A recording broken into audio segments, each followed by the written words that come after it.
베드로전서 새롭게 시작합니다. 베드로전서 430장 이제 교재를 통해서 먼저 서론에 대한 부분을 소개합니다.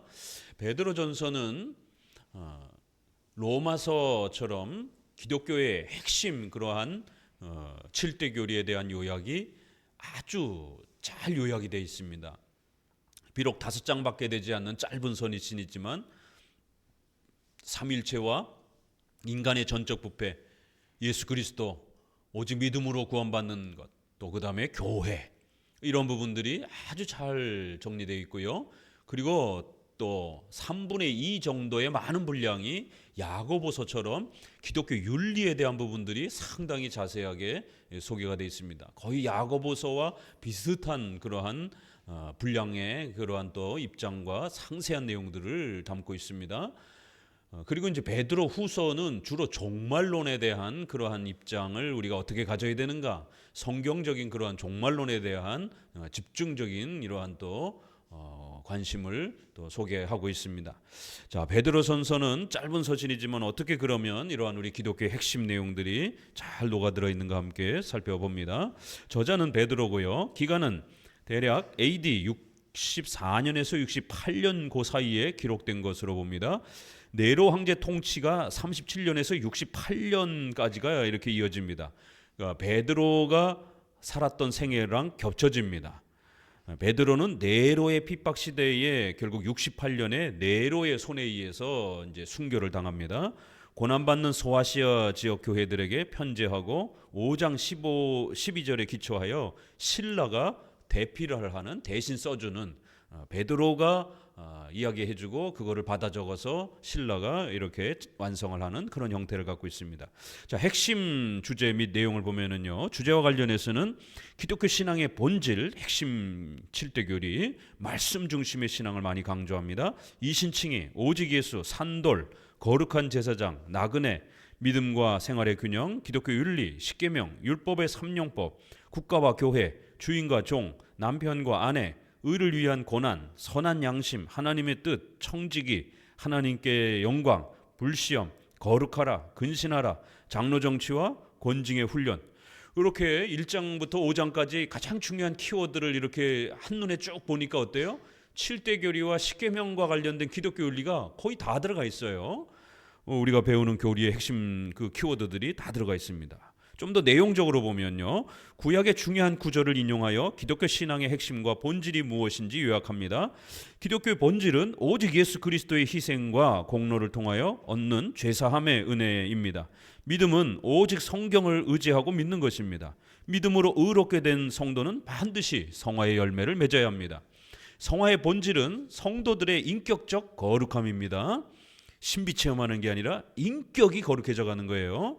십계명은 성도들에게 성화의 규범입니다. 성도들의 성화는 섭리의 역사 속에서 진행됩니다.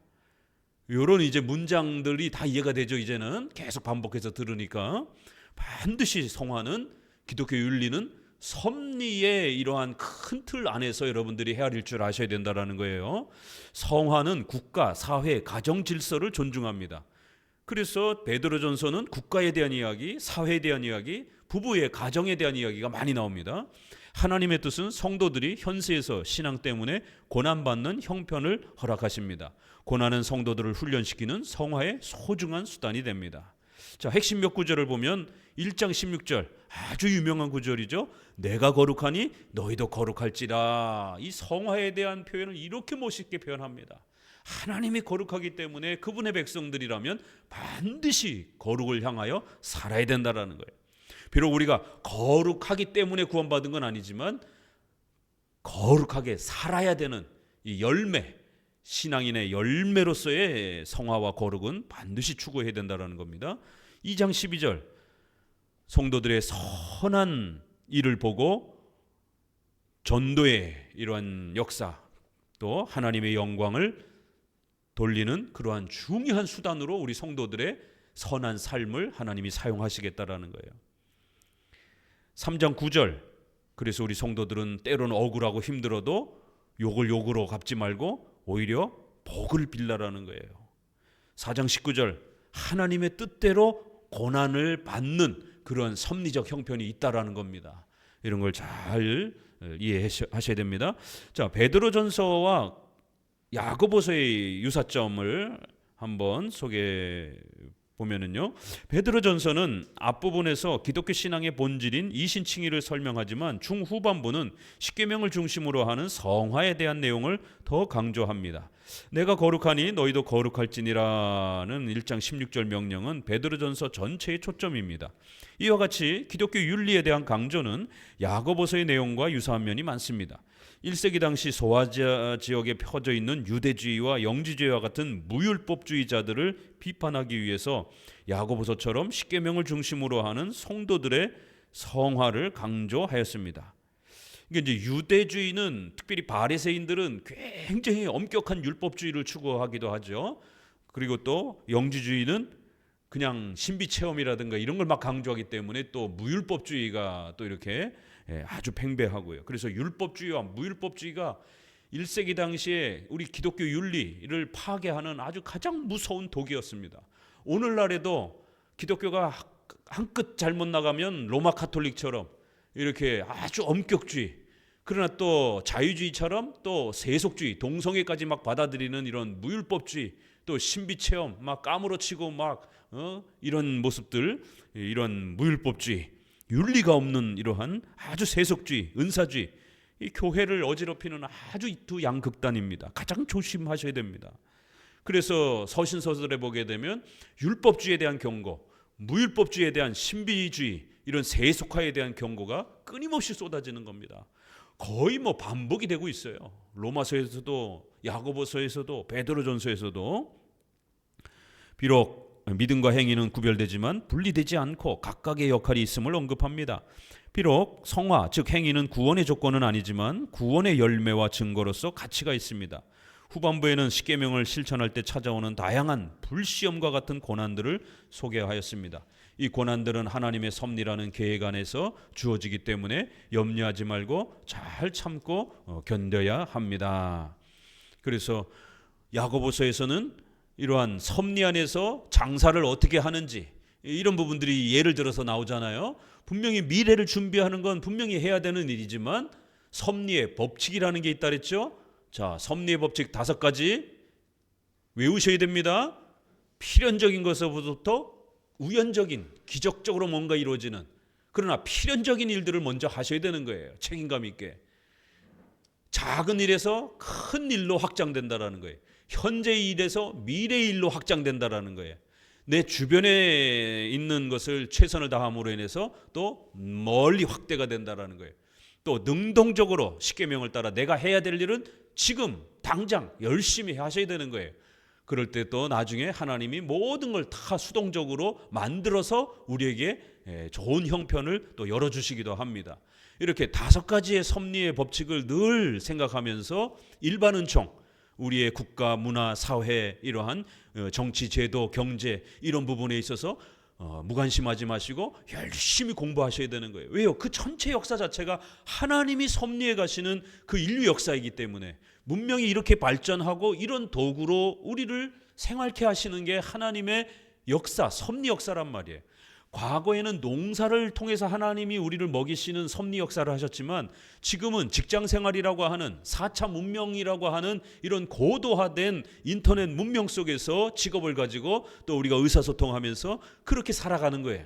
그러면 이러한 문화적 발전 속에서 이러한 많은 문화와 또 도덕, 법, 이러한 또 경제활동, 이런 총체적인 지식들을 잘 갖춰서 여러분이 처해 있는 형편, 또 여러분의 재산 수준, 여러분의 지식 수준, 또 여러분의 결혼, 또 유무, 자식을 양육해야 되는 이런 유무, 또 여러분이 연로하신 부모님을 모셔야 된다라고 하면 좀 더 자유롭게 형제가 많아서 부모님이 건강해서 부모님에 대한 책임이 좀 짐을 짊어지지 않은 분들이 계셔요. 부모님이 또 노후 준비 다 이렇게 잘 해놓고 이런 분들은 자식들도 조금 더 여유롭게 살아갈 수가 있습니다.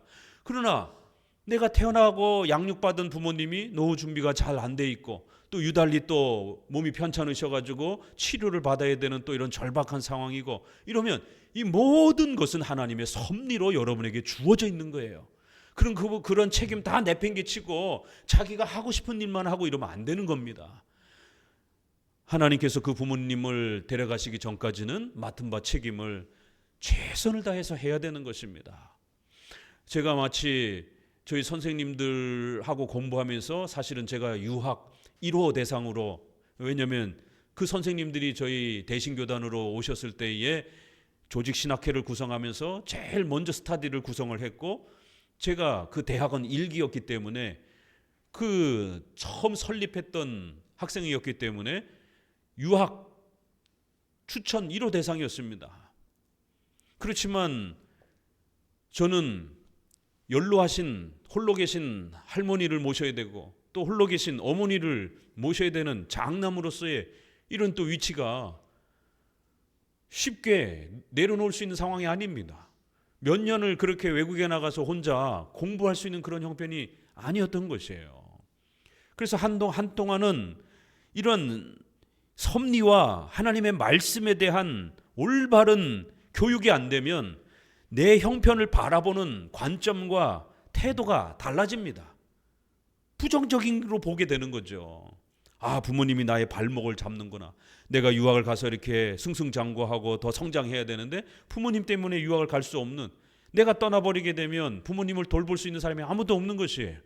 그렇기 때문에 어떻게 해야 되는가 계속 고민하면서 결국 선생님은 유학을 한번 해보는 게 어떻겠느냐, 공부를 열심히 하니까 추천을 해주셨지만 홀로 계신 연로하신 부모님을 모셔야 되는 저희 형편에서는 도무지 두고 갈 수가 없는 것이, 그래서 유학의 추천을 포기하고 국내로 공부를 하기로 그렇게 방향을 잡은 겁니다. 이런 게 섭리적 결단인 겁니다. 내게 주어진 하나님의 섭리를 십계명 아래에서 우리의 또 이런 여러 일반 은총 속에서의 문화, 일반 계시, 이것도 일반 계시인 겁니다. 계시, 하나님의 뜻을 알 수 있는 중요한 수단이란 말이에요. 그런데 어떻게 우리 성도들이 경제에 대해서 그렇게 무지하면 되냔 말이에요. 경제 공부 안 하고 경제 신문 안 읽고 경제 유튜브 이런 것들 청취 안 하고 드라마나 보고 영화나 보고 앉아있고 이러면 안 된다라는 거예요. 그러면서 경제적 자립이 되기를, 중산층으로 부자가 되기를 바라십니까? 하나님은 공의의 법칙을 따라서 일하시기 때문에 일하지 않은 자에게는 일하지 않은 것만큼만 대하십니다. 하나님은 공의의 하나님입니다. 거짓의 하나님이 아니에요. 노력도 안 했는데 옛다 하고 주는 하나님이 아닙니다. 공의의 법칙이라는 걸 꼭 명심하셔야 됩니다. 일한 만큼 받는 게 공의적 법칙이에요. 거기로부터 2배, 3배를 더 주는 이런 방식이기 때문에 이제 놀라운 것이지, 아예 일도 안 했는데 주는 그런 방식이 아니란 말이에요. 하나님이 일반 계시, 경제라고 하는 이 수단을 통해서 우리 성도들에게 어떻게 돈을 버는지에 대해서 계시, 가르쳐 주신단 말이에요. 성경을 통해서 어떻게 구원을 받는지에 대해서 가르쳐 주시는 것처럼 특별 계시, 성경이 계시란 말이에요. 하나님의 뜻을 알 수 있는, 계시라는 말은 알려주다를 줄여서 계시라고 말하는 겁니다. 일반 계시, 문화, 국가, 이러한 여러 가지 우리 사회 제도를 잘 우리가 분석하게 되면 그러한 문화의 역사의 발전을 통해서 하나님이 우리를 의식주와 관련해서 어떻게 먹이시고 어떻게 우리를 돕는지에 대해서 가르쳐 주신단 말이에요. 경제 공부를 게을리하면 반드시 노년에 그 대가를 지불받습니다. 잠언서에 나오잖아요. 개미들한테 가서 배우라라고. 놀자 하면 결국 노년에 가난에 이어 엄청난 고통을 겪게 될 것이다라고. 세상 사람들도 허리띠 졸라매고 아껴가면서 열심히 저축하고 국민연금이라든가 또 이런 여러 가지 연금들을 젊었을 때 부지런히 저축하면서 노년을 준비하는데, 어떻게 성도들은 그런 부분에 대해서 전혀 준비도 하지 않고 기도만 하고 있으면 되냔 말이에요. 그러면 성도들도 가난을 면치 못합니다. 왜요? 이건 일반 은총이기 때문에. 신자나 불신자나 열심히 노력하고 저축하고 투자하고 열심히 경제에 훈련을 한 사람들에게 주는 혜택이란 말이에요. 그래서 신자나 불신자 모두에게 주시는 겁니다. 그래서 신자도 이런 일반 계시를 등한시하고 무시하면 신자도 가난해지는 거예요. 신자도 자기 몸을 관리하지 않고 운동하지 않고 식습관에 이런 부분에 있어서 인스턴트 식품 이런 거 많이 먹고 이렇게 되면 성인병 바로 찾아옵니다. 목사님들도 성인병으로 많이 돌아가십니다. 아니 어떻게 기도 많이 하시는 이런 목사님들이 성인병으로 그렇게 많이 돌아가시지? 왜냐하면 대부분 목사님들이 많이 주로 책 연구하고 이러다 보니까 신방 다니면서 또 많이 드시고 그러다 보니까 많이 드시는데 운동을 많이 못하는 거예요. 그러니까 일찍 돌아가시는 거예요. 목사님도 일찍 돌아가십니다. 운동 관리 안 하면, 몸 관리 안 하면 바로 고지혈증부터 시작해서 당뇨병 찾아옵니다. 우리 노예 목사님들 제가 막 뭐라 그래요. 아우 저 당나라 목사님들 당뇨병 걸리지 못해.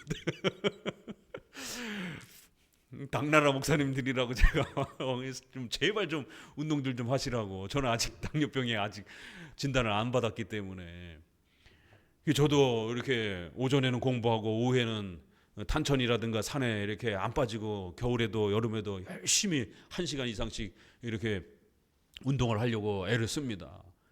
이건 일반 계시를 통해서 우리가 얻는 지식인 겁니다. 내가 고지혈증 당뇨병이 걸렸는지 안 걸렸는지 기도하면 알 수가 있습니까? 아니죠. 병원에 가서 피를 뽑아봐야 하는 것이죠. 그렇기 때문에 하나님이 이렇게 일반 계시와 특별 계시를 통해서 하나님의 섭리를 작동시키면서 우리의 모든 형편들을 조절해가면서 우리 성도들이 건강하게 믿음 생활을 할 수 있도록 신앙으로도 돕고 윤리로도 도와주시는 것이에요. 하나님의 섭리 속에서 대한민국이 6.25 시대라든가 이런 코로나 시대라든가 이렇게 아주 특별한 위기에 모두가 가난하고 모두가 아프고 모두가 어려운 이런 특수 경우 빼놓고는 보편적으로는 노력한 만큼 그 대가를 받으면서 생활이 안정되면서 그렇게 성장하고 자라가는 것입니다. 기독교인들은 절대로 가난한 게 덕이 아닙니다. 그건 극단적 청빈론주의자들이에요. 중세시대의 수도사들이 주장했던 수도원주의자들의 주장이고, 오늘날에는 경건주의, 이러한 제세례파와 같은 아주 극단적인 신비체험만 강조하고 돈이나 성이나 물질을 더럽게 취급하는, 가난을 그래서 아주 최고의 어떤 신자의 어떤 경건의 능력인 것처럼 이렇게 취급하는 이러한 극단적 이원론입니다.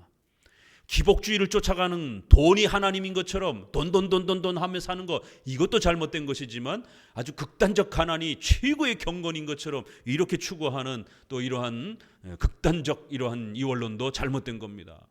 우리 개혁주의 성도들에게 있어서는 가난이 결코 덕이 아닙니다. 열심히 노력해서 가난에서 벗어나려고 노력하시고 또 생활의 자립을 이루시고 또 더 나아가서 경제적 여유를 마련해서 교회도 돕고 또 가난한 이웃들도 돕고 또 선교사님들도 돕고 좀 신학교도 이렇게 돕고, 이런 우리 성도들이 경제적 여유로움을 가지고 돈이 있어야 이런 많은 사역들을 할 수 있단 말이에요. 전도와 선교는 돈이 없으면 할 수가 없습니다. 대한민국의 언더우드가 배를 타고 올 때 그 배값이 얼마나 비쌉니까? 옛날에 그 생활비는 누가 될 거예요? 여기 와가지고 거처가 있어야 될 것 아닙니까? 그렇기 때문에 대한민국에다가 고종에게다가 돈 내고 집을 산 겁니다. 그건 미국에서 성도들이, 교회가 다 돈을 지원해 준 거예요. 돈 없으면 전도 못 합니다. 비행기도 못 타고 갑니다. 당장 여행도 여행 경비 자체가 없는 거예요. 어떻게 교통편을 사용하면서 갈 수 있겠습니까? 돈이 없는데. 돈을 만만하게 생각하면 안 되는 겁니다. 돈을 우습게 생각하면 큰일 나는 것이에요. 생존의 위협도 받는 것이고 교회의 존립도 문제가 되고 전도와 선교도 하나도 할 수가 없는 것입니다. 이렇게 기독교 윤리는 돈 얘기 또 해요. 부부지간에 어떻게 살아야 될지, 부부간의 가정 이야기 또 하고, 국가의 제도, 정치에 있어서 정치 얘기 또 나옵니다. 우리 개혁주의가 단순히 그냥 성경만 언급하게 되면 성도들하고 부딪힐 일이 없어요. 왜 개혁교회 성도들이 잘 적응하기가 어려운가? 이 중에 하나가 바로 이겁니다. 그냥 성경에 있는 부분만 설명하면 큰 부딪힘이 없어요. 일반 교회 잘 생각해 보세요. 목회자가 성도들의 개인의 삶 속에 일일이 이렇게 하라 저렇게 하라 그 모든 것을 하나님의 뜻으로 지시하고 권면합니까? 안 해요. 그냥 설교만 하면 그냥 끝인 거예요. 근데 장로교회 오니까 설교도 기본 교리도 어렵지만 또 그 기본 교리 안에 십계명이 있단 말이에요. 십계명을 가지고 오늘 우리 사회를 비춰보면서 잘된 것 잘못된 것들을 아주 분명하게 짚고 방향 제시를 한단 말이에요. 일로 따라와야 된다라고. 일로 따라오지 않으면 죄가 된다라고. 정치 부분에서 어느 쪽으로 가야 될지, 가정에 있어서 부부 사이에 어떤 모습으로 그 부부가 살아야 될지, 돈과 관련해서 성도들의 이러한 가난의 문제와 경제적 자립의 부분에 대해서 어느 방향으로 가야 될지에 대해서 방향을 제시하고 그렇게 못 쫓아오는 것에 대해서 죄라라고 책망한단 말이에요. 그러니까 듣기가 싫은 거예요. 기분 나쁜 거예요. 나하고 돈에 대한 가치가 목사님하고 다른 거예요. 정치에 대한 생각이 나 목사님하고 좀 다른데? 뭐 목사님은 개혁주의 목사님은 뭐 이렇게 돈 하지? 이런 겁니다. 부부지간의 그 은밀한 성에 대한 이런 얘기를 왜 목사님이 설교단에서 성, 뭐 비아그라, 뭐 콘돔, 뭐 이런 얘기를 왜 합니까? 막 거북스러운 거예요. 일반 교회에서는요, 비아그라나 콘돔 이런 성에 대한 이런 도구에 대해서 단 한마디도 안 하죠. 그런데 베네딕토 교황 1세가, 지금 교황 전 교황은 보수적 교황이고 지금 교황은 아주 진보적 교황이에요. 베네딕토 1세가 교황령으로 처음 발표한 게 뭔지 아십니까? 콘돔 사용 금지. 창세기 1장 28절 생육하여 번성하여 땅에 충만하라는 말씀을 문자 그대로 적용시킨 가톨릭 방식입니다. 해석. 창세기 해석 논쟁이에요. 콘돔 논쟁이라고 그럽니다. 피임, 어떤 피임도 죄라는 겁니다. 땅에 번성하여 계속해서 자손을 낳으라고 하나님 말씀하셨는데 왜 인위적으로 피임을 하느냐라는 거예요. 그렇기 때문에 그거는 콘돔 사용은 창세기 1장에 자손을 번성시켜야 되는 것에 대한 엄격한 엄중한 죄라는 겁니다. 인위적인 피임은.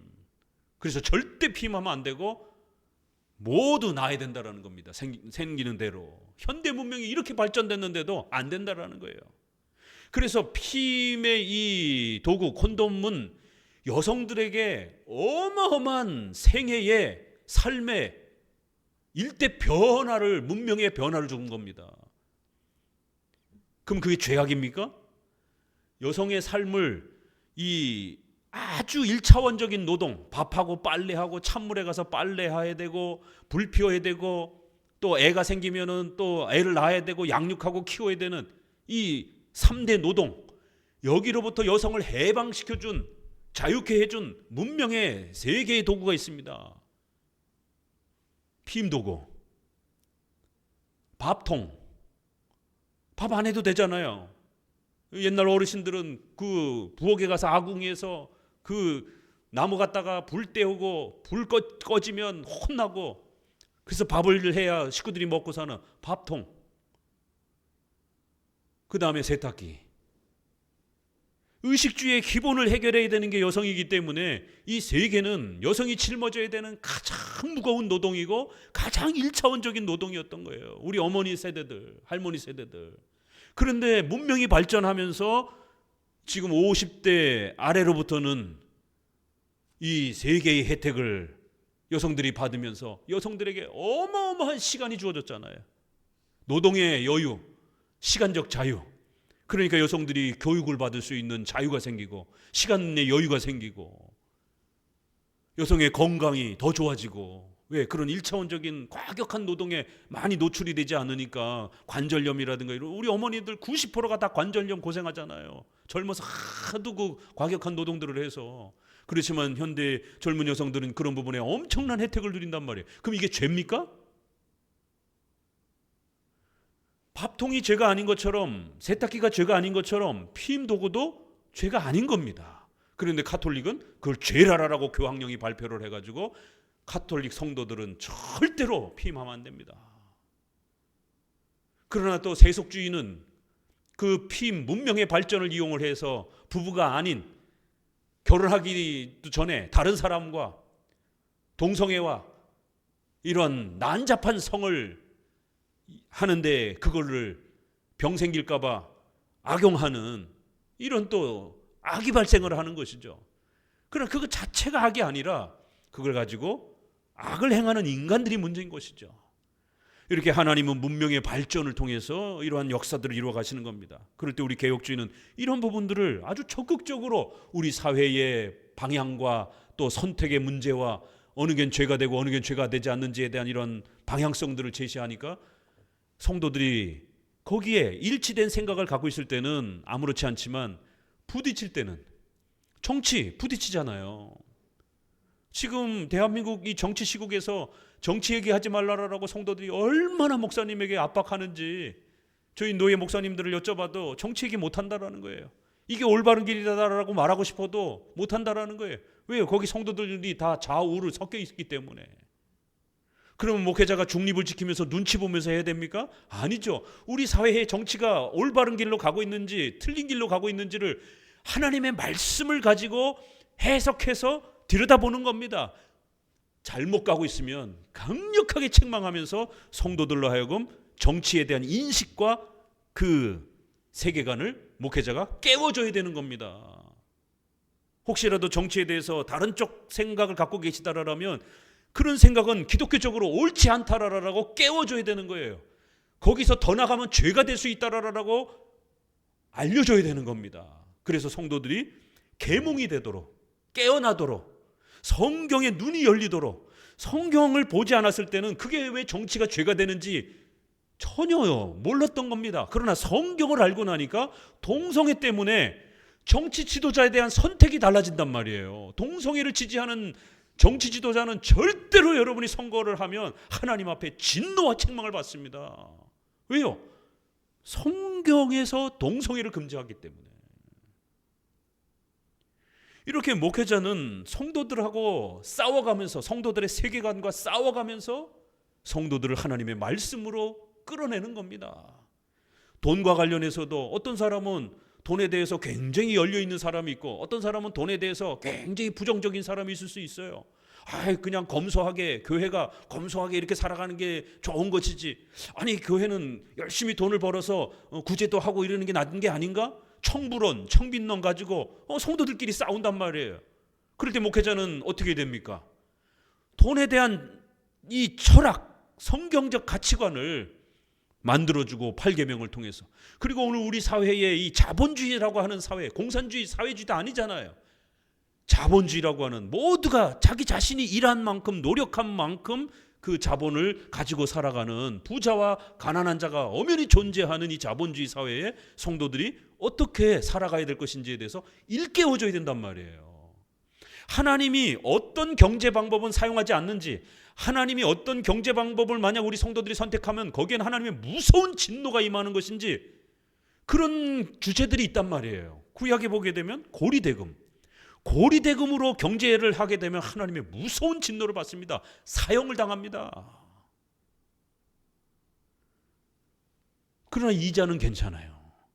이렇게 성경에도 잘못된 경제 방법을 선택하게 되면 죽습니다. 인신매매 이런 걸 가지고 자신의 부를 일구는 자들 죽이라는 거예요.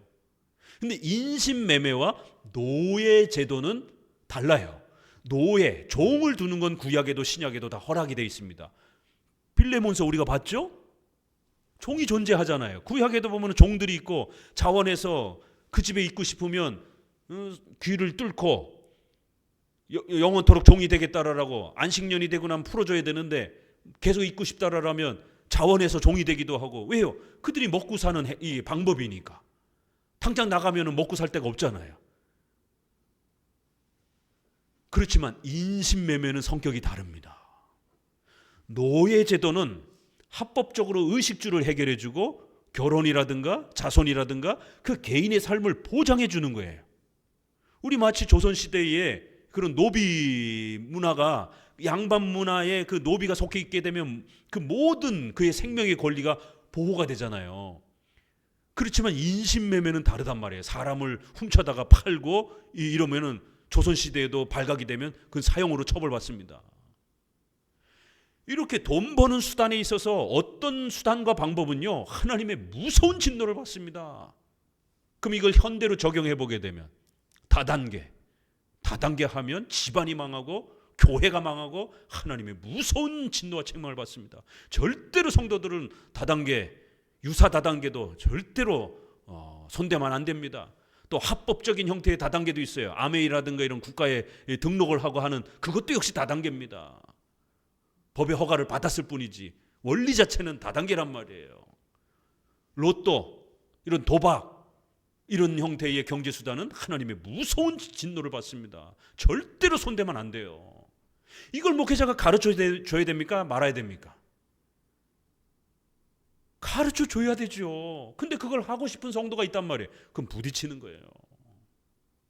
정치 얘기하지 말아라, 돈 얘기하지 말아라, 가정 부부 생활에 대한 이런 민감한 거 얘기하지 말아라. 설교에도 그렇지만 또 이제 개인적으로 상담하고 신방 갔을 때도, 그때는 또 여기는 공적 설교지만 개인적 신방에서는 그 성도의 형편을 섭리 안에서 살펴보고, 우리 가정은 이렇게 가시는 게 좋겠습니다. 일로 가면 안 될 것 같습니다. 이렇게 또 목회자가 집을 매입하고 또 사고 또 이런 여러 결혼하고 이런 부분에 대해서 사적인 권면을 하잖아요. 해야 됩니까? 말아야 됩니까? 어떻게 해야 됩니까? 개혁교회 목회자는 이거 안 하면 편해요. 욕먹을 필요도 없고. 일반 복음주 교회들은 안 합니다. 그 개인의 프라이버시니까. 괜히 했다가 또 뭐 서로 불미스럽게 서로 충돌하고 그러면은 교회도 오지도 않고 막 이러니까 안 하면 되는 겁니다. 그러나 개혁주의 목사는 해야 되는 거예요. 하나님의 섭리가 그 성도 개인의 삶 속에 어떻게 지금 진행돼 가고 있는지를 살펴줘야 되는 겁니다. 이게 우리 개혁교회의 그러한 특징인 것입니다. 지금 이 십계명 막 쏟아져 나오잖아요. 야고보서에서도 그렇고. 그럼 이거 어떻게 얘기할 겁니까? 그냥 수박 겉핥기식으로 그냥 여러분 착하게 사세요. 여러분 살인하지 마세요. 여러분 간음하지 말고 부부생활 행복한 가정 이루세요. 이 정도 얘기는요, 절에서도 도덕경이나 화엄경이라든가 이런 데도 있습니다. 살인하지 말고 욕심내지 말고 자비롭게 살고 많이 베풀면서 살고. 그럼 기독교 윤리는 뭐가 다릅니까? 하나님의 뜻을 헤아리는, 하나님의 영광 아래서 살피는 방식, 또 하나님의 섭리를 헤아리면서 우리의 구체적인 우리 사회의 일반 계시적 차원에서 옳고 그름을 선별하는, 이게 다르단 말이에요. 그래서 아주 구체적이고 아주 세부적인 것이죠. 베드로전서도 또 기독교 윤리라 참 목사님한테는 굉장히 부담이 되는 거예요. 이런 구체적인 윤리 부분들을 언급하게 되면 성도들하고 세계관이 다르게 되면 부딪히게 되는 거예요. 교리는 그래도 조금 덜 해요. 뭐 예정론 정도라든가 나 예정론 싫은데 왜 장로교는 자꾸 예정론 얘기하지? 요 정도지만 윤리는 자기가 사는 삶의 방식들이잖아요. 습관들이잖아요. 그렇게 사시면 안 됩니다라고 하면 막 부딪히는 거예요, 목회자하고. 그렇지만 베드로서 또 이 윤리, 정치, 가정, 직장, 사회 2장부터 쫙 쏟아져 나옵니다. 그러면 목회자하고 정치가 다르고 경제관이 다르고 그럴 때 우리 성도들은 어떻게 할 겁니까? 내가 여태까지 살아왔던 그러한 세계관을 점검해 보셔야 되는 거예요. 성경을 가지고 점검해 보시고 나의 이런 면들은 인본주의적인 면이 있었구나. 그러면 성경적인 경제관, 성경적인 정치관, 성경적인 직장관, 성경적인 결혼, 가정관, 이건 어떻게 해가야 되는가? 어떨 때 하나님이 어떻게 방향을 잡아야 하나님이 도와주시는가? 어떤 방향으로 잡게 되면 하나님의 무서운 진노와 책망을 받게 되는가? 이거를 다시 이제 배워가게 되는 겁니다. 자, 이렇게 야고보서와 연결되어서 베드로서도 윤리에 대한 엄청난 이야기들이 전체의 3분의 2를 차지하고 있다는 것, 우리 크리스찬들이 어떻게 살아가야 될 것인가, 이런 특별히 정치적 혼란기에 더더욱이나 이 2장에서 또 정치 얘기, 모든 제도, 주님이 세우신 모든 제도는 하나님이 세우시는 것이다라는 거예요. 로마서 13장과 더불어서 베드로전서 2장은 기독교 정치학에 있어서 아주 핵심 두 근거 구절입니다. 불편할지라도 청취기 또 들으셔야 되는 겁니다. 자, 큰 이항 연옥교리 논쟁, 베드로전서에서는 해석하기 매우 어려운 두 구절이 등장합니다. 이것은 저가 또한 영으로 옥에 있는 영들에게 전파하시니라. 베드로전서 3장 19절. 옥에 있는 영들에게, 이 감옥이라는, 도대체 이 감옥에 있는 영들이 누군가? 또 이를 위하여 죽은 자들에게도 복음이 전파되었다. 아니, 죽고 나면 또 전도의 기회가 있는가? 이런 오해가 생기는 거예요. 로마 카톨릭은 옥에 있는, 그래서 엔필라케 이렇게 해서 감옥에 있는 이 단어, 죽은 자들에게도 이 부분을 연옥교리로 가르친 겁니다. 봐라, 여기 베드로전서에 살아있을 때뿐만 아니라 죽은 자들에게도 복음이 전파되었다. 이거 아주 굉장히 명확해 보이잖아요. 그렇죠? 죽은 자들에게 복음이 전파되었다. 이렇게 소개가 됩니다. 또 감옥에 있는, 옥에 있는 영들에게 전도하셨다. 그래서 연옥이라는 단어를 쓰는 거예요. 번역에서도 연옥이라는 거예요. 감옥이라는 겁니다. 중간 감옥이라는 거예요. 로마 카톨릭은 이걸 연옥교리로 주장을 합니다. 하지만 이 단어들은 죽음 이후에 또 다른 회개의 기회가 있는 것처럼 말하지 않습니다.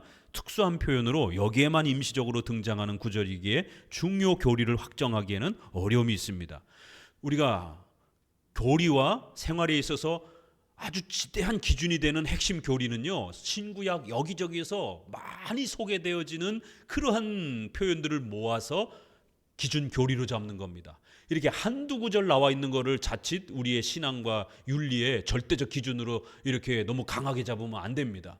한두 구절 나와 있는 거는 이렇게 다양한 해석이 나올 수 있기 때문에 난외 구절로 이렇게 두고 여러 생각들을 이렇게 조금 열어둬야 돼요.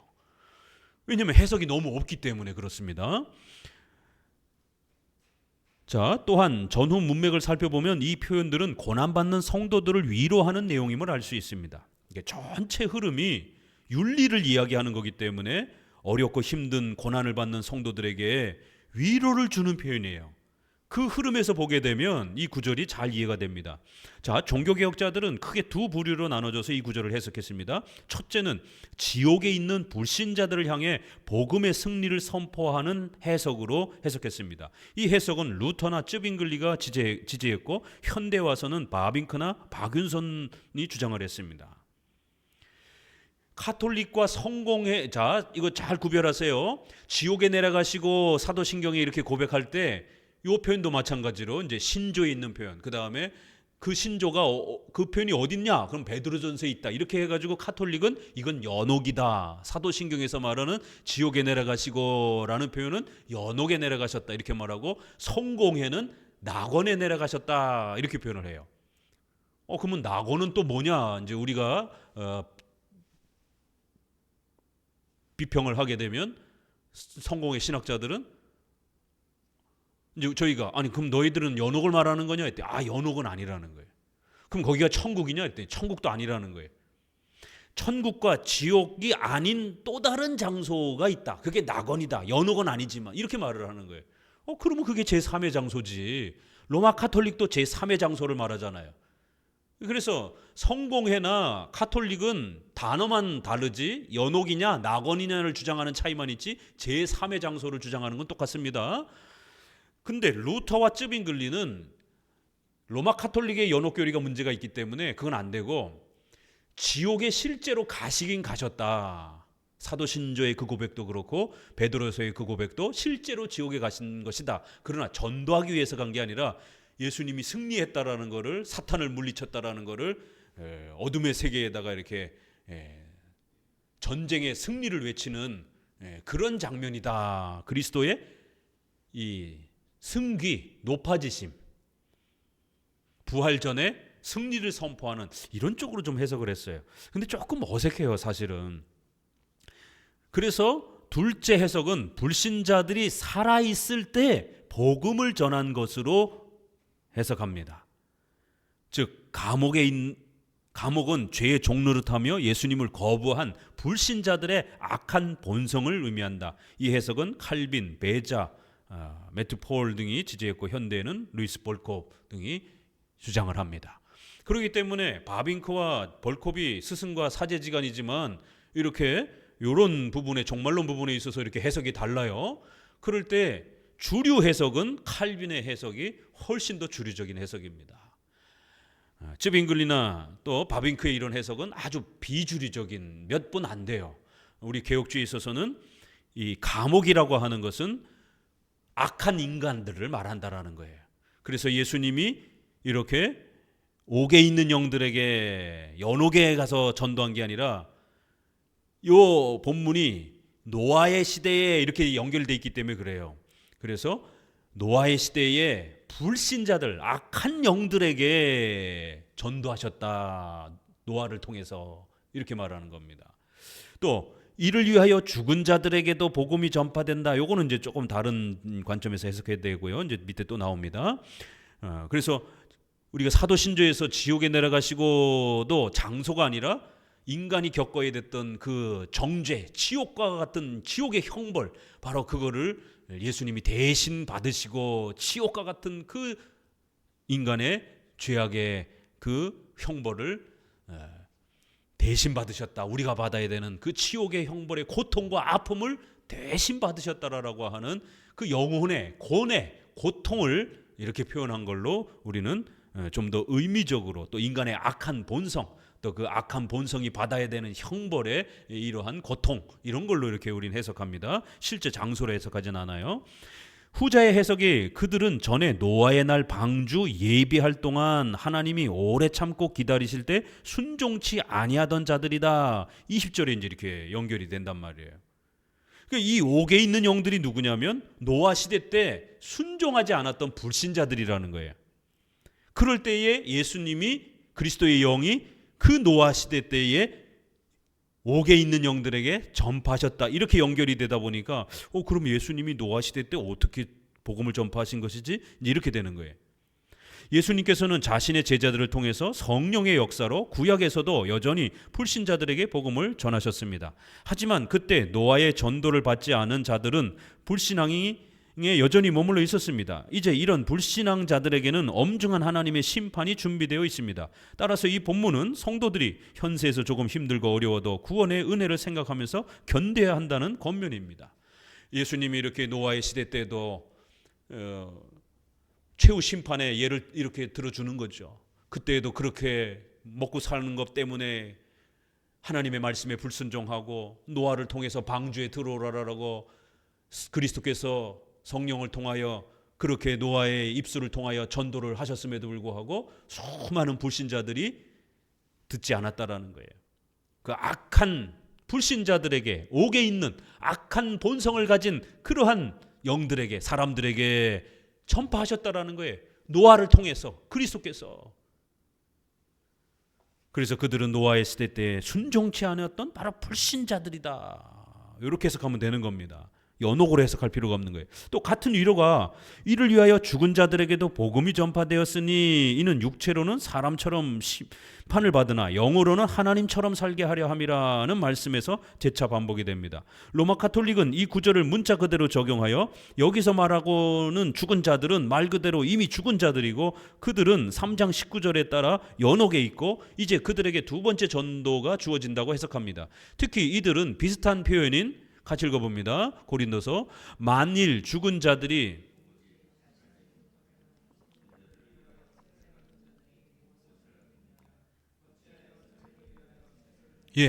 고린도전서 15장에는 더 어려운 구절이 나와요. 죽은 자들을 위하여 세례를 받는 자들이 무엇을 하겠느냐? 죽은 자들을 위해서 세례를 받는다? 이 면죄부 팔아먹을 때 이 구절을 인용을 해가지고 살아있는 사람들이 이렇게 죽은 자들을 위해서 대신 이렇게 면죄부를 돈 내고 사면 연옥에서 건짐을 받는다라는 거예요. 죽은 우리 아버지를 대신해서 죽은 자들을 위해서 세례를 받는 것처럼 자식이 그렇게 대신 대가를 지불해주면 연옥에서 빠져나오는 것처럼 이렇게 죽은 자들을 위하여 뭔가 구원의 행위를 하는 것처럼 이런 어떤 의식을 행해야 되는 것처럼 그렇게 표현이 되어 있어요. 죽은 자들을 위하여 세례를 받는 자가 있는 것처럼 이렇게 표현되어 있습니다. 이거 어떻게 해석해야 됩니까? 여기 산자가 연옥에 있는 죽은 자의 구원을 위해서 성례, 헌금 등을 대신 드려야 한다는 면죄부 교리까지 만들어냈습니다. 하지만 종교개혁자들은 이 구절이 3장과 마찬가지로 고난받는 성도들에 대한 위로와 소망으로 해석했습니다. 칼빈은 여기서 말하는 죽은 자들이 이미 살아서 복음을 받아들인 성도이며 그들의 몸은 죽었으나 영혼은 살아서 예수님과 함께 살고 있는 중간 상태의 신자들로 해석했습니다. 자, 우리 종말론에서 중간 상태에 있다 그랬죠? 중간 장소는 로마 카톨릭이나 성공회의 연옥교리입니다. 그렇지만 우리는 중간 상태는 인정을 해요. 중간 장소는 비성경적이지만 중간 상태. 왜냐하면 우리가 영혼만 존재하고 죽고 나면 영혼만 존재합니다. 아직 몸의 부활은 받지 못하는 거예요. 예수님이 이제 재림하실 때 우리가 몸의 부활을 받는 겁니다. 그렇기 때문에 몸과 영혼이 부활하는 완전 상태가 있단 말이에요. 나중에 거기에 비하면 지금은 영혼만 존재하고 우리의 육체는 죽게 되면 땅에서 썩게 되기 때문에 영혼만 임시적으로 존재하는 중간적인 상태가 우리에게 주어진단 말이에요. 그래서 천상에서 그리스도의 인성에 계신 그곳에서 우리의 영혼이 중간 상태 기간 동안에 그렇게 머물러 있는 겁니다. 그리고 이제 예수님이 재림할 때 육체의 부활을 받으며 영혼과 육체가 완전한 부활체로 이제 새로워지는 것이죠. 그래서 완전한 재림의 그 부활의 상태와 영혼만 존재하는 중간 상태가 우리에게는 존재할 수밖에 없습니다. 이 부활체를 우리가 나중에 봤기 때문에 그런 거예요. 자, 그래서 성경에서는 이런 중간 상태, 영혼만 존재하는 그런 성도들의 모습을 많이 간혹 이야기를 해줍니다. 그래서 그런 표현을 잘 읽어내야 되는 거예요. 이를 위하여 죽은 자들에게도 복음이 전파되었니. 그러니까 이 죽은 자들이라고 하는 것은 이미 예수님을 믿고 죽은 자들이에요. 예수님을 믿고 죽은 자들, 영혼만 이제 존재하는 자들, 그들에게 복음이 전파되었으니. 자, 그러면 이 복음이라는 말을 어떻게 해석해야 되는가? 이 가스펠이라고 하는 겔리스테라고 하는 단어인데 우리는 하나의 의미만 생각하지만 이 헬라어가 예수님을 믿으세요라는 이런 복음 전도의 요 의미도 있지만 다른 의미도 있어요. 그렇기 때문에 이제 우리 번역 때문에 좀 헷갈리는 겁니다. 복음이 전파된 것이다라고 했을 때, 그리고 이 복음이라는 단어는 단지 전도를 말하는 복음도 있지만 좋은 소식, 위로, 격려, 소망으로도 번역이 됩니다. 그래서 이 단어가 문맥에 따라서 위로해준다, 격려해준다 이런 단어로도 많이 쓰여요, 헬라어에서는. 근데 이제 우리 번역에서는 이걸 번역하면서 복음으로 그냥 번역을 해버린 거예요. 그러니까 두 번째 전도를 받는 것처럼 이렇게 오해가 되게 좀 번역이 된 거죠. 그러니까 이 단어는 복음이 전파되었으니 이렇게 번역을 하면 안 되고 위로를 전파해 주었으니, 격려를 전해 줬으니, 이렇게 해석하면은 전혀 헷갈리질 않아요. 그렇죠? 살아있는 동안 고난받고 순교하고 얼마나 고생했습니까, 우리 신자들이. 그러니까 예수님께로 나아가니까 예수님이 이제 죽은 그 신자들에게 위로를 전파해 주시는 거예요. 그럼 아무 문제 없어요. 그렇죠? 네. 그렇게 해석하는 겁니다. 위로를 전해주는 거예요. 제2의 또 전도를 해주는 게 아니고 위로를, 이미 예수님을 믿고 죽은 자들, 예수님 곁으로 온 자들에게 잘했다, 충성된 종들아 라는 이런 위로의 말씀, 위로, 격려를 이렇게 전해 주셨으니, 이렇게 얼마든지 해석할 수 있는 것입니다. 이 땅에서 예수님 때문에 고난을 받으며 살았던 성도들은 산자와 죽은 자의 심판주 대신 예수님을 통해서 큰 위로와 소망을 얻게 될 것임을 약속하는 표현입니다. 즉 고난을 견디고 살았던 성도들에 대한 큰 위로가 있을 것이라는 성화에 대한 상급적 표현인 것입니다. 자, 그럼 고린도전서 15장은 어떻게 해석해야 될 건가요? 이것도 번역의 문제예요. 그래서 좋은 번역이라는 게 중요한 겁니다. 죽은 자들을 위하여라고 하니까 이게 목적이 돼버렸어요. 목적어 형태로 이렇게 번역이 돼서 조금 어려워진 겁니다. 죽은 자들을 따라서 이렇게 방향성의 이런 전치사 개념으로 해석하면 훨씬 부드러워집니다. 그러니까 이미 살아있는 성도들이, 우리 부모들이 고난받으며 6.25 때 신앙생활 하시고 얼마나 고생하셨습니까? 그렇게 예수님을 믿고 죽은 우리 부모님들을 따라서, 그들의 신앙의 본을 따라서 자식들이 세례를 받는 거예요. 우리 부모님처럼 나도 신앙생활 열심히 하고 싶어서, 교회 나가고 싶어서. 그러면 해결돼요. 그렇죠? 내 죽은 부모를 위해서, 연옥에 가 있는 부모를 위해서 내가 뭔가를 해야 되는, 이렇게 부모를 위해서, 이렇게 위하여라고 해석하니까 문제가 되는 거예요. 그렇지만 이거를 죽은 자들을 따라서, 신앙을 갖고 살다가 죽은 자들을 따라서, 그들의 신앙의 삶을, 본을 따라서, 이렇게 살아있는 자들이 세례를 받는 자들이 무엇을 하겠느냐? 어찌하여 저희를 위하여 세례를 받느냐? 여기도 뒤에도 위하여 이렇게 돼버렸잖아요. 저희를 따라서 세례를 받느냐? 이게 의문문처럼 돼 있어가지고 이 앞구절을 보게 되면, 부활이 없다라고 그러면 왜 우리 크리스찬들이 이렇게 고생하면서 이렇게 앞서서 그의 부모들처럼 선조들처럼 온갖 고생하면서 참고 부활만 바라보면서 이렇게 살았던 선조들을 따라서 우리 후손들이 왜 세례를 받겠느냐라는 거예요. 우리가 세례를 받는 이유는 영원한 부활이 약속되어 있기 때문이다라는 거예요. 만약 이 세례가 별로 의미가 없는 거라면 지금 저와 여러분 뭐하러 세례를 받느냐라는 거예요. 바로 우리가, 저와 여러분이 세례를 받는 이유는 이미 우리 앞에 선조들이 그렇게 신앙을 가지고 부활의 소망을 가지고 그렇게 살았고, 이제 그런 우리 선조들을 따라서, 위하여가 아니라 선조들을 따라 우리도 그렇게 영원한 부활을 바라보고 천국 가고 싶어서 우리도 세례를 받는 거예요.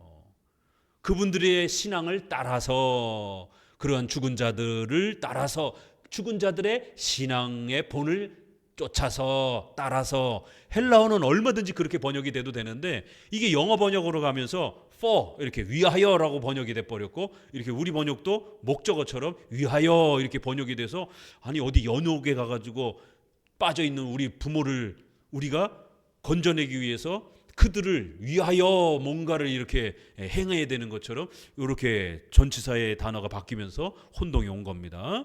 자, 연옥교리 논쟁 절대로 이 구절 가지고 근거가 되지 않습니다. 1장 들어가 봅니다. 베드로전서 1장 1절 2절 같이 읽어 봅니다. 예수 그리스도의 사도 베드로는 아시아 비두니아에 흩어진 나그네 곧 하나님 아버지의 미리하심을 따라 성령의 거룩하게 하심으로 순종과 예수 그리스도의 피 뿌림을 얻기 위하여 택하심을 입은 자들에게 편지하노니 은혜와 평강이 너희에게 더욱 많을지어다. 자, 항상 성경은요 이 두갈식을 아주 즐겼어요. 우리 국어에서 두갈식, 미갈식 그러잖아요. 앞에다가 핵심을 이렇게 잘 먼저 강조하고 이렇게 끌고 가는, 결론을 저 뒤에다가 강조하는 건 이제 우리가 뭐 미갈식 뭐 이렇게 이제 하는 건데, 성경은 이렇게 앞에다가 먼저 결론적인 그런 아주 중요한 어떤 핵심 초점을 먼저 많이 이렇게 요약을 해주는 게 특징입니다. 그래서 1장 특별히 앞문단 이렇게 초점을 맞춰서 읽어보게 되면 그 장에, 그 성경의 핵심이 잘 묻어납니다. 삼위일체 하나님께서 우리를 구원하셨다, 우리를 예정하셨다, 예수 그리스도의 피로 우리가 구원받았다. 이 신칭이 성부, 성자, 성령 삼위일체의 구원의 역사, 눈에 보이시죠? 이제 이런 게 자꾸 반복이 되다 보니까, 자, 책으로 들어오셔서 433페이지 1장은 기독교 신앙의 본질과 핵심을 간략하게 요약합니다. 1장 2절에 이렇게 삼일체 하나님, 이렇게 또 예정 이런 표현 나오죠. 이런 구절은 삼일체 하나님의 예정과 오직 은혜로 구원받는 원리를 강하게 드러냈습니다. 삼일체 하나님의 사역과 관련해서도 성부의 예정과 성령의 거룩하게 하심, 예수님의 대속적 희생이라고 하는 고유한 위격적 사역을 구별하여 강조하였습니다. 우리가 삼일체 고백할 때 한 하나님이시지만 또 삼위격, 그래서 각 삼위 하나님이 또 일하시는 게 또 각각 고유한 일들이 있다 그랬죠. 그래서 성부 하나님은 예정하시고 작정하시는 일을 주로 하시고, 예수님은 십자가에 죽으시는 구원을 성취하시는 대속적 희생, 성령은 불강력적 은혜로 그 구원을 우리에게 믿음으로 적용시켜주는 이런 일들을 하시는 것이. 그런데 오늘 본문에 보니까 참 놀랍게 보세요. 아버지의 미리하심이라는 단어는 예정이라는 단어랑 똑같은 거라 그랬죠. 성령의 거룩하게 하심, 순종케 하심, 우리가 예수님 앞에 회개하고 믿도록 순종케 하시는 예수 그리스도의 피뿌림, 기가 막힌 표현이잖아요. 그렇죠? 그리하여 삼위 하나님의 은혜를 통하여 우리를 택하신 이런 은혜로 들어오게 하셨다. 이렇게 아주 결론을 맺고 있습니다. 자, 그러면서 3절도 또 같이 한번 읽어보면은요, 찬송하리로다 우리 주 예수 그리스도의 아버지 하나님이 그 많으신 긍휼대로 예수 그리스도의 죽은 자 가운데서 부활하심으로 말미암아 우리를 거듭나게 하사 산 소망이 있게 하시며. 여기도 보세요. 이제 한 걸음 더 나아가서 예수님을 통한 구원을 조금 더 자세히 소개합니다. 그리스도의 아버지 하나님이 그 예수 그리스도를 죽은 자 가운데서 그렇게 부활하게 하심으로, 예수님의 죽으심과 부활의 역사가 우리 구원의 초점이라는 거예요. 그리하여 우리가 예수님을 믿으면 이 거듭나는 중생의 이러한 은혜를 얻게 된다라는 겁니다. 이렇게 예수님을 통해서 우리가 거듭나는 것, 이게 기독교의 복음의 핵심이라는 것이에요. 중생, 거듭남, 이런 단어까지도 아주 핵심적으로 또 이렇게 잘 첫 문장에 다 이렇게 정리가 됩니다. 우리 교재로 들어오셔서 8, 9절에는 예수를 너희가 보지 못하였으나 사랑하는도다. 이제도 보지 못하나 믿고 말할 수 없는 영광스러운 즐거움으로 기뻐하나니 믿음의 결국 곧 영혼의 구원을 받음이라고 하여 오직 믿음으로 의롭게 되는 이 신칭의를 명확히 밝혔습니다. 특히 이 구절은 기독교가 감정이나 체험 중심의 신앙이 아니라 오직 성경을 믿는 신앙임을 알려주었습니다. 삼일체 하나님을 통한 구원의 은혜가 이렇게 소개가 되고 난 다음에 그 믿음은 로마서 10장 17절에 있는 것처럼 들음에서 나고 들음은 그리스도의 말씀에서 난다라고 하는 바로 삼일체 하나님, 그 다음에 믿는 방식을 이야기하는 겁니다. 오직 성경을 통해서 믿는 겁니다. 오직 믿음으로 구원받는 거예요. 그리고 때 그 믿음은 성경을 믿는 거예요. 성경에서 가르치는 삼일체 하나님, 예수님의 죽으심과 부활, 이거를 믿는 겁니다.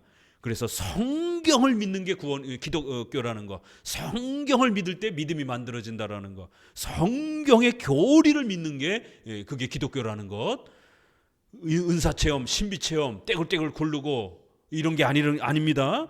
오직 성경을 믿음으로 그렇게 우리가 구원받는 겁니다.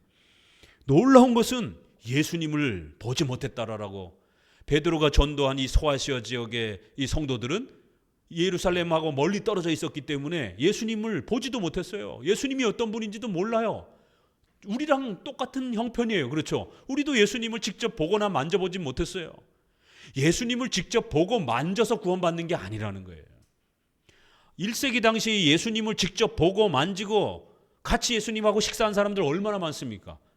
유다 같은 경우도 그렇고 3년이나 쫓아다녔는데, 그렇죠? 그런데도 불신자가 수두룩합니다. 예수님이 바로 옆에 있어가지고 만져보고 이렇게 쳐다도 봐도요, 믿음이 안 생깁니다. 믿음이란 말씀을 통해서 오직 믿음으로, 은혜로 만들어지는 거예요. 예수님을 보고 만지고 믿는 게 아니라 성경을 통해서 성경을 믿을 때 믿음이 만들어지는 거예요. 그리고 그 믿음이 우리를 구원한다라고 이렇게 소개를 합니다. 예수님을 너희가 보지 못했으나 사랑하는 거예요. 지금도 보지 못하고 있지만 여전히 우리가 믿고 말할 수 없는 그 영광스러운 우리가 그 즐거움을 누리며 산다라는 거예요. 세상 사람들은 이해를 못하죠. 아니, 신이 어디 있어? 당신들 예수님 봤어? 근데 어떻게 그분이 있다라는 걸 믿어? 우린 믿겨지는 거예요. 그래서 이거는요, 다른 말로 말하면 믿겨지는 거예요. 우리가 믿어야 됩니다. 이렇게도 표현하지만 다른 한편으로는 보게 되면 이건 정말 믿겨지는 거예요. 보지도 못했는데, 만져보지도 못했는데 그냥 믿겨져요. 성경에서 말하는 그 예수님이, 신이 믿겨져요. 존재하시다는 게. 그리고 그 예수님이 나를 위하여 십자가에 못 박혀 죽으시고 부활하셨다는 거. 그래서 이제 나도 죽으면 천국의 영생을 누리며 살 수 있다는 게 믿겨져요. 이걸 어떻게 합니까? 이거 믿겨지는 거를. 그래서 그 예수님을 사랑하면서 예배드리면서 평생을 이렇게 살려고 하는, 주말에 놀러 가지 않고 세상 사람들은 돈 벌고 노는 재미로 사는데 크리스찬들은 그 눈에 보이지는 않지만 분명히 내 마음속에 믿겨지는 그 예수님을 예배하고 또 그분의 말씀을 더 많이 배우고 싶어서 그렇게 하루 종일 또 예배드리고 성경 공부하고, 이게 너무 행복한 거예요. 그러니까 세상 사람들이 이해를 못하죠. 그렇기 때문에 이건 배우자도 이해를 못하고요, 가족도 이해를 못합니다. 그렇기 때문에 우리 청년들은 절대로 믿는 사람하고 결혼해야 됩니다. 세계관이 다르면은요 평생을 살아야 되는데 못 살아요. 이거 치약을 짜는 거가 가지고도 옷을 벗는 방식에 있어서도 서로 싸우고 다투고 티격태격 하는데, 인생 전체의 삶의 가치 기준을 형성하는 이런 정치 또 종교 이런 게 다른데 어떻게 오랫동안 화목하게 부부가 살 수 있겠습니까? 그거 쉽지 않습니다. 그렇기 때문에 전도해서 내가 배우자를 만든지 그딴 생각하지 마세요. 우리가 전도시키는 게 아닙니다. 하나님이 거듭나게 하시는 거예요. 만약 데려왔는데 거듭나지 않으면 어떡할 거예요? 하나님이 거듭나게 하시는 건데. 그렇기 때문에 이미 거듭난 사람하고 결혼을 하셔야 되는 겁니다. 한 사람은 야외로 놀러 가자고 그러고, 한 사람은 교회 가서 예배 드리자고 그러고, 매주마다 싸우게 되는 거예요. 둘 다 불신자였다가 어느 한쪽이 전도를 받아서 예수님을 믿게 된 사람들은 어쩔 수 없지만, 이미 결혼한 사람들은 어쩔 수 없지만 아직 결혼하지 않은 청년들은 기회가 있다라는 것이죠. 자, 선지자들이 이 믿음을 연구하고 살펴서 구약의 그리스도께서 어떻게 그렇게 역사하셨는지를 열심히 상고하고 어느 때에 그리스도가 올지에 대해서 부지런히 그렇게 구약에서도 사모하고 연구했던 바로 그 복음이라는 거예요. 상고, 살피다 이런 단어들이 전부 다 성경을 연구하는 그런 단어들이잖아요. 구약의 선조들도 그렇게 말씀을 연구하고 살피고 메시아가 언제 올 것인지를 기대하고, 왜요? 그들도 예수님 보지 못했잖아요. 이렇게 믿음이란 성경을 통해서 메시아를, 예수님을 사모하고 사랑하고 의지하는 인격적인 그러한 모습이라는 겁니다. 자, 15절 16절은 오직 너희를 부르신 거룩한 자처럼 너희도 모든 행실에 거룩한 자가 되라 기록하였으되 내가 거룩하니 너희도 거룩할지니라 하셨느니라는 말씀에서부터는 성화와 관련된 기독교 윤리의 목적과 필요성을 제시합니다. 특히 하나님과 같이 거룩하게 되라는 초청은 성도에게 주어진 성화의 가치와 영광스러움을 더욱 높입니다. 비록 성도의 선행은 하나님의 거룩함이라는 본질적 속성에는 단 1%라도 더하거나 뺄 수 없지만, 우리가 착한다고 해서 하나님이, 삼일체 하나님의 존재가 더 영광스러워지고 적어지고 이런 거 아닙니다. 삼일체 하나님의 본질에는요 0.1%도 우리 인간의 선행이나 악행이 어떤 영향도 못 끼칩니다. 왜요? 하나님의 본질 자체는 완전한 분이기 때문에. 다만 하나님의 자녀라는 인격적인 연합과 언약적 관계 면에서는 이제부터 우리는 하나님의 자녀이기 때문에 하나님의 영광을 드러낼 수 있습니다. 자식들이 잘못하면 부모가 욕을 먹어요. 그렇죠? 넌 도대체 어떻게 배웠길래, 니네 부모가 어떻게 가르쳤길래, 이렇게. 왜요? 인격적으로 서로 가정 안에서 서로 연합이 돼 있기 때문에 그런 거예요. 부모가 잘못한 건 아니지만 자식이 잘못하면 부모가 사과를 하게 되는 거예요. 이런 인격 관계 때문에, 언약 관계 때문에 우리는 하나님의 자녀가 된 거예요. 이런 언약 관계 때문에 이제 우리 성도들이 잘못을 하게 되면 이런 인격적 연합의 언약 관계 정도에서는 하나님의 영광이 가리워질 수도 있는 거예요. 세상 사람들로부터 손가락질도 받을 수가 있는 것입니다. 하나님의 본질에는 영향을 끼치진 않지만 하나님께서 우리와 인격 관계를 형성하고 있기 때문에 그 정도 면에서는 하나님의 영광이 외적인 그러한 면에서는 가려지기도 하고 또 높아지시기도 할 수 있다라는 겁니다. 그래서 우리 성도들은 정신 바짝 차리고 우리의 말과 행동 때문에 하나님의 영광이 가려지지 않도록 항상 조심하셔야 되는 거예요. 성도들은 예수 그리스도의 보배로운 피로 구속함을 받아서 하나님의 받은 자녀이며 예수님의 신부가 됐기 때문에 이제부터는 우리의 거룩한 행실들은 예수님을 높이는 복된 수단들임을 명심하셔야 됩니다. 자, 우리 2장 1절 같이 읽어봅니다. 그러므로 모든 악독과 모든 괴혈과 갓난 아이들과 같이 순전하고 신령한 젖을 사모하라. 이는 이로 말미암아 너희로 구원에 이르도록 자라게 하려 함이라. 자, 갓난 아이들처럼 말씀을 사모하라. 성경 이야기 또 나오면서 그렇게 말씀을 사모할 때 시기, 질투, 미움, 이제 윤리 얘기 나오죠. 이러한 시기, 질투, 미움에 대한 이러한 또 윤리의 문제들을 우리 성도들이 더 잘 해결해 갈 수 있다라는 거예요. 자, 2장 초반은 1장 25절에 주의 말씀은 세세토록 있도다 하였으니 라고 언급한 내용을 이어받아서 성화의 규범인 말씀을 강조합니다. 갓난아기들처럼 아주 신령한 젖이 뭐예요? 성경인 겁니다. 우리 윤리의 기준은 성경이다. 그리고 또 성경을 줄이면 십계명이다. 율법의 삼용법, 이런 거 꼭 기억하셔야 됩니다. 이런 단어들. 거룩한 삶을 세워가기 위해서는 반드시 말씀이 성화의 기준과 토대가 되어야 함을 언급합니다.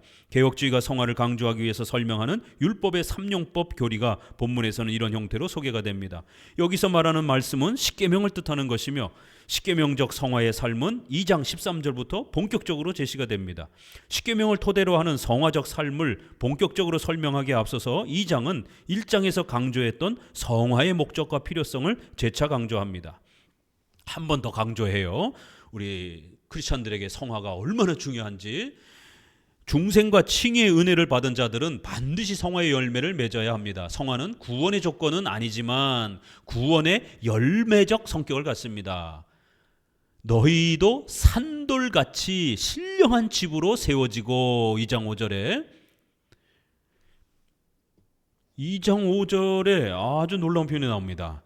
너희도 산돌같이, 이런 표현. 4절에 보니까 보배로운 산돌이신 예수님께로 나와 우리가 하나님의 택하심을 또 받고 그 그리스도의 이런 은혜를 입었다.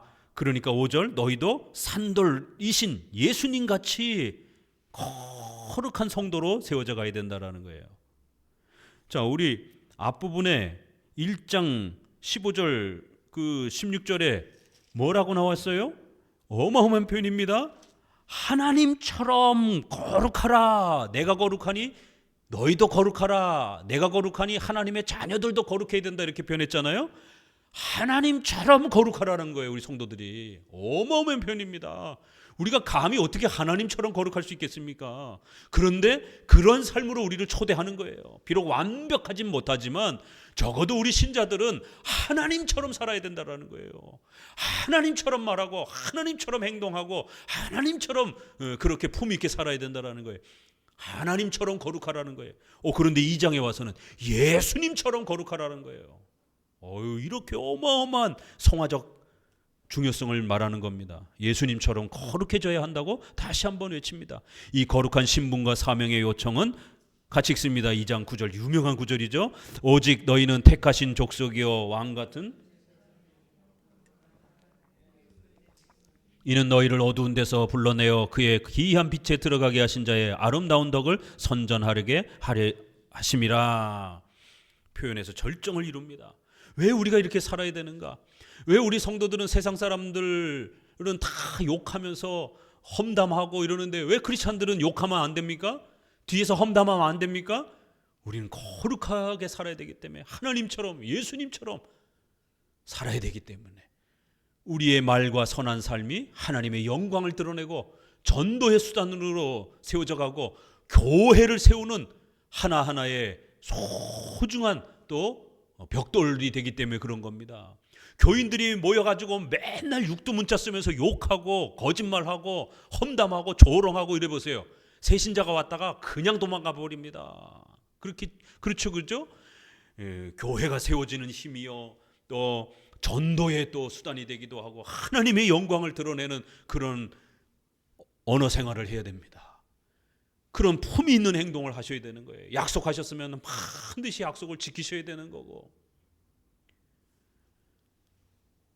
의식주의 옷차림부터 시작해서 이런 모든 우리의 행동 하나하나들이 하나님의 택하신 백성처럼, 왕 같은 제사장들처럼 거룩한 하나님의 나라의 백성인 것처럼 이렇게 행동하고 사셔야 됩니다. 어디 저기 동네 양아치 마냥 그렇게 쓰레빠 찔찔 끌면서 그냥 반바지로 그냥 그렇게 동네 사람들 침 탁탁 뱉고 그냥 욕이나 하고 동네 사람들 그렇게 아주 손가락질이나 받는 이런 어떤 태도로 교회 생활하면 안 되죠. 큰일 나죠. 그런 모습으로 교회를 와서도 안 되는 거고, 그런 또 행동을 교회에서 보여서도 안 되는 거고, 교회는 거룩한 하나님의 택한 백성들이 함께 모여 있는 곳이라는 거예요. 비록 완벽하지 못하지만 열심히 노력하셔야 된다는 거예요. 십계명을 토대로 이루어지는 성경적 성화 원리는 13절에서 17절의 국가 간, 18절에서 25절의 사회 질서, 직업에 대한 부분으로 구체화됩니다.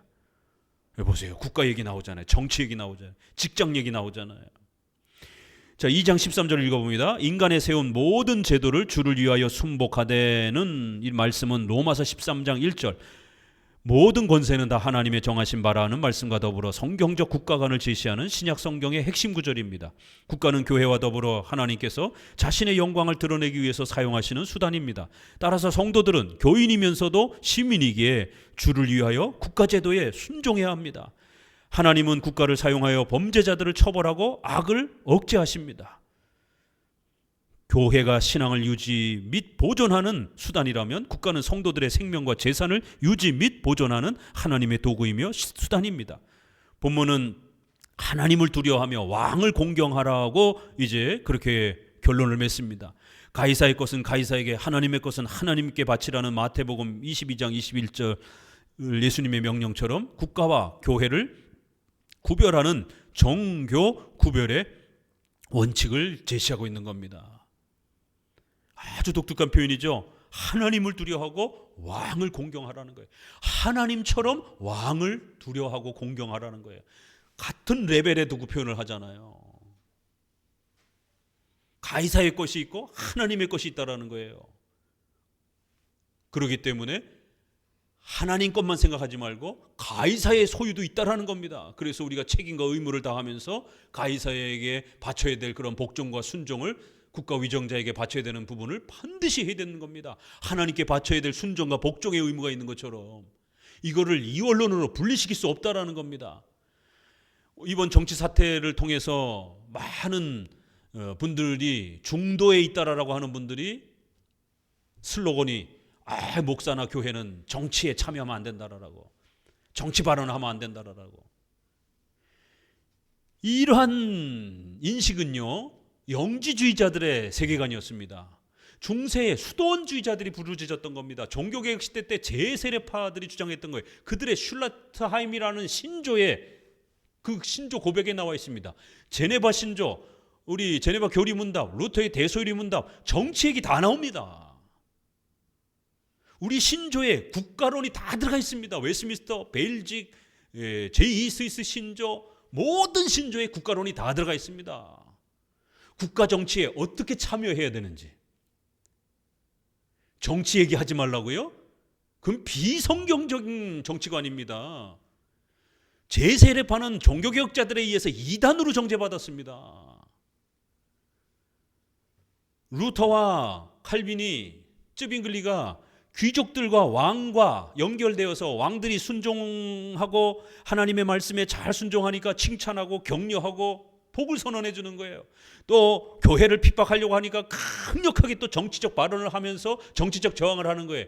그게 배기 싫어가지고 민쩌라라고 하는 이 루터의 동료가 결국에는 배신을 하고, 왜 루터 목사님은 정치 발언을 너무 많이 한다라고, 루터 목사님은 정치에 너무 관여를 한다라고, 왜 귀족들하고 이렇게 어울려 다니면서 그렇게 정치적 행동을 많이 하느냐라고, 툭탁하면 귀족들하고 이렇게 식사도 하고 귀족들하고 의논도 하고, 그래서 정치 발언하지 말라라고, 정치에 참여하지 말라라고, 교회는 그저 신앙과 기도만 해야 된다라고 하면서 결국 극단 분리를 주장을 했습니다. 1525년에 농민 전쟁이 벌어졌습니다. 민자를 따르는 그러한 분파들이 결국 루터와 이러한 교회와 성도들을 아주 세속적인 악한 자들인 것처럼 이렇게 비난을 하면서, 교회는 오직 기도하고 예배만 드려야 된다라고 하면서 그들하고 적을 지면서 공격적인 태도를 취하고, 루터도 우리의 적이다, 귀족들도 왕도 우리를 수탈해가고 약탈해가는 적이다라고 하면서 결국 전쟁이 벌어졌습니다. 그리하여 루터가 귀족들에게 드리는 글을 해서 논문을 쓰면서, 귀족들에게 칼의 권세가 주어져 있는 것은 로마서 13장에 있는 것처럼 악인들을 칼로 죽이기 위함이다라는 거예요. 그래서 사회를 바로잡고 교회를 보호하라라고. 베드로전서에 있는 것처럼 모든 제도는 하나님이 세우신 거기 때문에 그 시민들은 그 국가의 제도에, 위정자의 통치 권한에 순종해야 된다라고. 저렇게 국가 질서를 어지럽히고 국가 위정자의 법치 통치에 거역하는 자들은 전부 다 처벌을 시키라라고. 그 칼을 갖고 있는 이유가 바로 그것이다라고. 당신이 만약 그 칼을 휘두르지 않는다라면 당신들이 하나님의 심판을 받아 귀족들이 멸망할 것이다라고 아주 강력하게 귀족들에게 반란자들을 진압하라라고 설교를 합니다. 그래서 전부 다 진압시켜버립니다. 쯔빙글리 스위스에서는 콘트라 그라벨이라고 하는 동료가 처음에는 쯔빙글리와 함께 종교개혁을 하다가, 쯔빙글리 목사님은 왜 군목으로 나가, 목사가 왜 전쟁에 나가서 왜 기도를 해주고 왜 이렇게 자꾸만 정치 참여하고 전쟁을 해라 말아라 그런 정치 발언들을 하고, 그리고 또 전쟁이 나면 군목으로 참여해가지고 그 전쟁에 가서 같이 예배드려주고 기도해주고, 이게 꼴배기 싫었던 겁니다. 그래서 콘트라 그라벨이라고 하는 사람은 결국 청을 지면서 쯔빙글리의 적이 돼버려가지고, 그래서 쯔빙글리의 논문에 그 콘트라 그라벨과 같이 이건 제세례파 사람들이다 이러면서, 이렇게 제세례파 사람들이 정치에 무관심하면서 정치에 참여하지 말라라고 이렇게 주장하는 이러한 것은 아주 악한 그러한 비성경적인 정치관이기 때문에 저들은 국가를 위험에 빠뜨리는 자들이다라고 강력하게 처벌하라라고. 그래서 결국 1530년 중반쯤에 40년쯤에 군목으로 전쟁에 참여했다가, 이 전쟁은 하나님이 반드시 우리를 도와줄 것이다라고, 그리고 전쟁에 참여를 청년들에게 독려하고 함께 전쟁에 나가서 죽은 겁니다. 그 전쟁에 패배하면서. 정치 참여하지 말라고요? 정치 발언하지 말라고요? 아니, 루터나 쯔빙글리나 칼빈의 설교를 좀 읽어보거나 그런 소리를 하시라고 그러세요. 목사는 끊임없이 자신이 사는 시대에 그 정치가 건강한지 악한지를 끊임없이 성경 해석을 섭리 안에서 해석해가지고 올바른 정치의 방향을 잡고 있으면 칭찬해주고 격려해주는 거고, 교회를 핍박하는 악한 정치의 방향을 잡고 있으면 목숨을 걸고 성도들이 저항하라라고, 나중에는 존 낙스처럼 무기까지 들고 저항하라라고 그렇게 정치적 발언을 해야 되는 겁니다. 교회를 보호하기 위해서. 목사가 국회의원이 되려고 하는 그런 문제가 아니에요. 우리는 정교 구별이기 때문에, 가이사의 것 하나님의 것을 각각 가지고 있기 때문에. 이렇게 모든 제도는 하나님이 세우신 것이다라는 거예요. 각각의 국가의 그러한 정치 제도들은 하나님이 세우셔서 성도들의 재산과 생명을 보호하도록, 그래서 교회를 위협하고 성도들의 생명을, 안전을 위협하는 정치 행동을 하게 되면 반드시 우리는 저항해야 됩니다. 그래서 지금 이번 탄핵 사태가 결국 문제가 되는 것은 진보 정당들이 미군 철수를 부르짖고 있잖아요. 세계 유일의 분단 국가에서 미군이 없어지게 되면 우리의 생존이 위협받는 겁니다. 우리는 바로 사회주의 공산주의 국가가 될 수 있는 그러한 절체절명의 윤리 부분에서는 미군 철수에 대한 이거를 언급하고 이거를 법제화하려고 한다라면 우리는 싸워야 됩니다. 목숨 걸고 우리 선조들이 피 흘려서 전쟁을 통해 가지고 자유 대한민국을 지켜준 겁니다. 그 자유를 우리가 누리고 있는 거예요. 그런데 지금 여전히 특정한 정당의 힘을 가진 자들이 미군 미 대사관을 막 점령을 하고 막 거기를 넘나들고 거기다 화염병을 던지고 미군 물러가라라고 쌩 난리를 치고, 사드 배치할 때도 또 제주 해군기지 그 미군의 어마어마한 해군이 들어올 수 있도록 그렇게 항구를 만드는데 목사들이 가가지고 둘러놓고 반대하고, 그런 그룹들이 민주당을 중심으로 한 진보 성향의 그러한 정치 세력들인 겁니다. 그런 세력들이 탄핵을 통해 갖고 세계 유일의 분단 국가에서 대통령도 없고 법무부 장관도 없고 내무부 장관도 없고 검찰총장도 없고 국가제도 시스템이 다 붕괴가 될 정도로 비상수국이 터져버린 겁니다. 그러면서 미군 철수로 부르짖으면서 중국과 북한과 러시아하고 친교를 해야 되는데 미국과 일본과 가까운 외교를 펼쳤다라고 내란죄 첫 번째 그렇게 제목으로 세상에 미군과 일본하고 가까운 정책을 펼다라고 하면서 균형 외교 정책을 펼치지 않았다라고 내란 제목으로 집어넣습니다. 자기네들도 2차 할 때는 불리했는지 그거는 쏙 빼고 이제 다른 방식으로 바꿔버린 겁니다. 이러한 사람들에게 권력을 줬다가는 큰일 나는 겁니다. 이것도 생각이 다를 수 있어요. 자신들의 고향에 따라서, 자기들의 어떤 살아온 과정에 따라서 목사님이 방향을 잡는 이러한, 왜 우리가 보수 정당을 지지해야 되는지에 대한 이런 이야기들을 할 때 자기들이 그동안 지지해왔던 정당과 목사님의 정치적 방향이 틀릴 수 있습니다. 그러나 개혁주의 교회에 오셨으면 성경을 통해서 다시 보셔야 되는 겁니다. 그리고 계몽되셔야 되는 거예요. 깨우치셔야 되는 겁니다. 왜 목회자가, 개혁주의 목회자는 반드시 우파적 정치 성향을 표현할 수밖에 없는지. 저도요 30대 때는 노무현 지지했습니다. 그 젊었을 때는 노무현 그 대통령이 막 정부를 향해서 막 그렇게 전두환 그 대통령이나 그 군사 그 권력을 가진 자들을 향해서 막 그렇게 막 하는 게, 또 가난한 그 이렇게 삶 속에서 변호사가 돼가지고 이게 굉장히 멋있어 보이잖아요, 젊은 이 혈기에.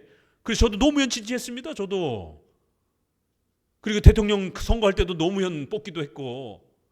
그런데 목사가 되고 개혁주의를 공부하고 점점 30대 후반으로 넘어서면서 40대가 되고 계속해서 개혁주의를 공부해 보니까 동성애, 낙태법, 포괄적 차별금지법, 이런 수많은 기독교 윤리, 또 우리가 생존해야 되는 이러한 미군의 주둔 문제라든가, 또 이러한 공산주의, 사회주의를 표방하고 있는 러시아와 중국이 영향을 끼치고 있는 거대한 사회주의 무신론 세력, 그런데 미국, 일본, 이런 유럽은 어찌됐든 기독교의 영향을 받는 그런 거대한 자유민주주의, 이런 또 하나의 사상적 이데올로기가 대립하고 있잖아요.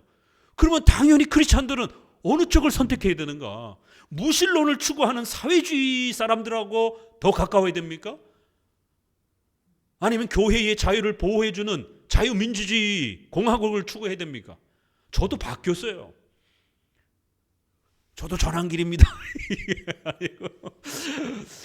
전환길 씨가 무슨 뭐 노무현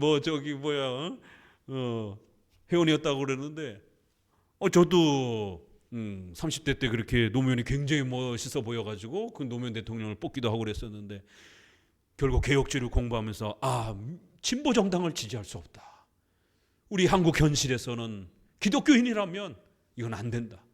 그래서 계속해서 개혁주의 입장에서 왜 우리가 보수 우파 정치를 추구해야 되는지, 그래서 우리 여기 20년 된 성도들도, 진보 성향을 갖고 있던 분들도 계속해서 제가 깨우치면서, 전라도가 고향인 분들도 계속해서 깨우치면서, 저희 집사람도 사모님도 고향이 전라도입니다.